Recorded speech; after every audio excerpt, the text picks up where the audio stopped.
விடுதலை சிறுத்தை கட்சியினுடைய தலைவர் எழுச்சி தமிழர் என்னுடைய இனிய சகோதரர் தொல் திருமாவர்களை வரவேற்புரை ஆற்றியிருக்கக்கூடிய மறுமலர்ச்சி திராவிட முன்னேற்ற கழகத்தினுடைய முதன்மை செயலாளர் என்னுடைய அன்பு தம்பி நாடாளுமன்ற உறுப்பினர் துரை வைகோ அவர்களை,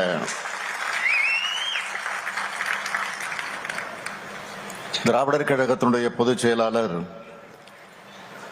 மதிப்பிற்குரிய துரை சந்திரசேகர் அவர்களை, மக்கள் நீதி மைய பொதுச் செயலாளர் அருமை சகோதரர் அருணாச்சலம் அவர்களை,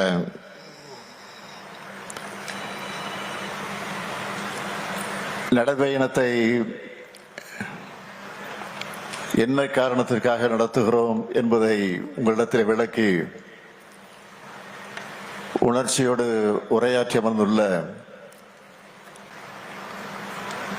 தன்னுடைய பொது வாழ்க்கையில தமிழ்நாட்டோட குறுக்கும் நெடுக்குமாக தன்னுடைய காலடி படாத இடமே இல்லை என்று சொல்லுகிற அளவுக்கு மக்கள் பிரச்சனைகளுக்காக நடைபயணம் செஞ்சவர் நம்முடைய அருமை அண்ணன் வைகோ அவர்கள். அவருடைய நெஞ்சுரத்தையும் ஸ்டாமினாவையும் பார்க்கும்போது அவருக்கு 82 வயசா அல்லது 28 வயசா என்று நமக்கெல்லாம் ஆச்சரியப்பட தோணுது. ஒரு இளைஞருக்குரிய வேகத்தையும் ஊக்கத்தையும் உத்வேகத்தையும் இன்னைக்கு அவர்கிட்ட நாமெல்லாம் பார்க்கிறோம். இளைஞர்களுக்கு நல்வழி காட்டிட, அதுவும் இளைஞர்களோட ஒன்று சேர்ந்து இந்த சமத்துவ நடைபயணத்தை தொடங்குகிற அண்ணன் வைகோ அவர்களுக்கு என்னுடைய வாழ்த்துக்கள், பாராட்டுக்கள். திராவிட இயக்கத்தை பொறுத்த வரைக்கும் காலந்தோறும் இளைய தலைமுறையோட நலனுக்காகவும் எதிர்காலத்தினுடைய நன்மைக்காகவும் அவர்களின் வளர்ச்சிக்காகவும் செயலாற்றி கொண்டிருக்கக்கூடிய இயக்கமாக நம்முடைய இயக்கம் இருந்து கொண்டிருக்கிறது.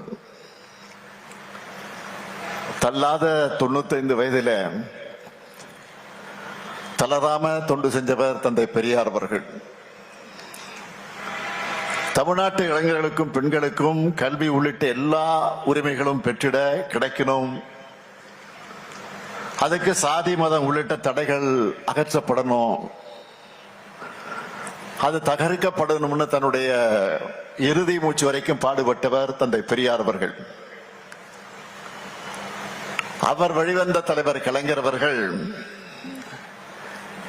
80 ஆண்டு கால பொது வாழ்க்கைக்கு சொந்தமானவர். சர்க்கரை நாற்காலியில உட்கார்ந்த வண்ணம் ஓய்வில்லாமல் உழைச்சார். 16 வயசுல மாணவநேசன் பத்திரிகை ஆரம்பிச்சு இளைஞர்களுடைய உறவாடிய அவர் 89 வயசுலயும் பேஸ்புக், ட்விட்டர்ல இளைஞர்களுடைய அரசியல் பண்ணார்.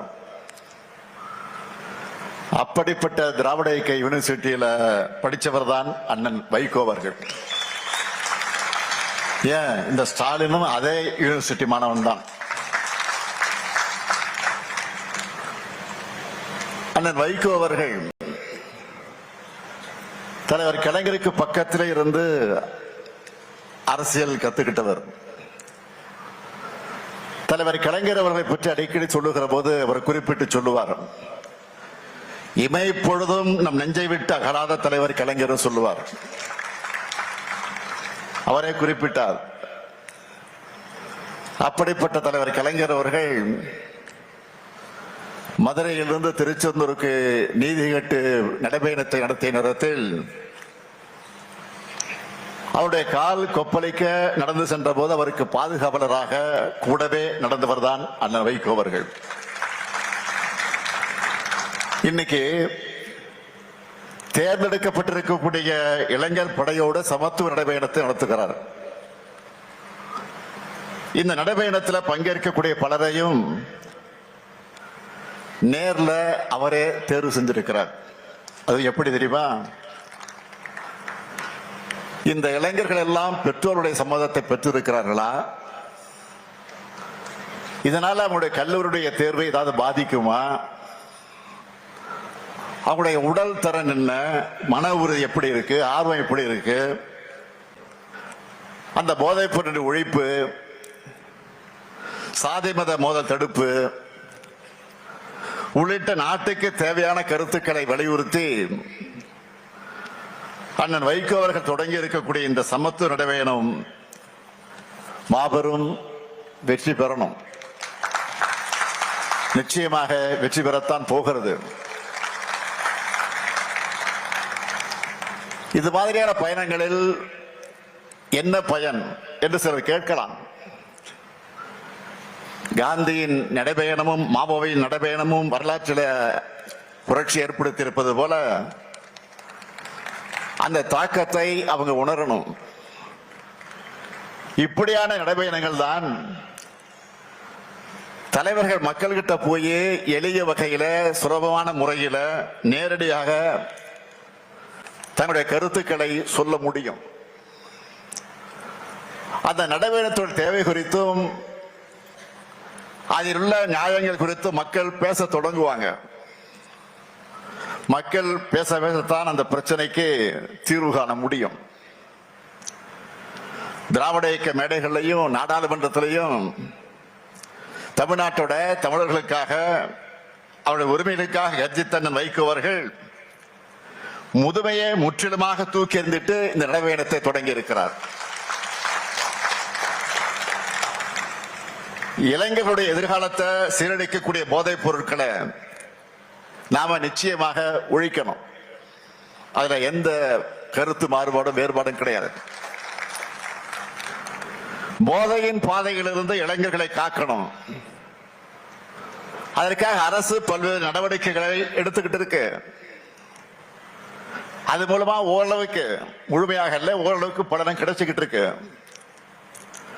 ஆனா ரொம்ப முக்கியமானது, அந்த பழக்கத்திற்கு அடிமையானவங்க அதோட பாதிப்புகளை உணர்ந்து அந்த பழக்கத்தை கைவிடணும். அவங்க கூட இருக்கிறவங்க அவங்கள திருத்தணும். போதைப் பொருட்களுடைய பழக்கம் என்பது மிகப்பெரிய நெட்வொர்க். அந்த நெட்வொர்க்கை அழிக்க மாநில அரசுகளும் ஒன்றிய அரசும் இணைஞ்சு செயல்படணும். ஏராளமான போதை வஸ்துகள் நாட்டுக்குள்ள வருது. அதிகப்படியான போதைப் பொருட்கள் எந்தெந்த துறைமுகங்கள் வழியா நாட்டுக்குள்ள நுழையுதுன்னு நம்ம செய்திகள்ல பார்க்கிறோம், படிக்கிறோம். இந்த நுழைவு வாய்களை நாம அடைச்சாகணும். நாட்டோட எல்லைக்குள்ள போதைப் பொருட்கள் வர்றதையும் மாநிலம் விட்டு மாநிலம் கட்டுப்படுத்த, மாநிலம் விட்டு மாநிலங்கள் கடத்தப்படுவதையும் ஒன்றிய அரசின் முகமைகள் தீவிரமாக கண்காட்சியை தடுக்கணும். அதுக்கு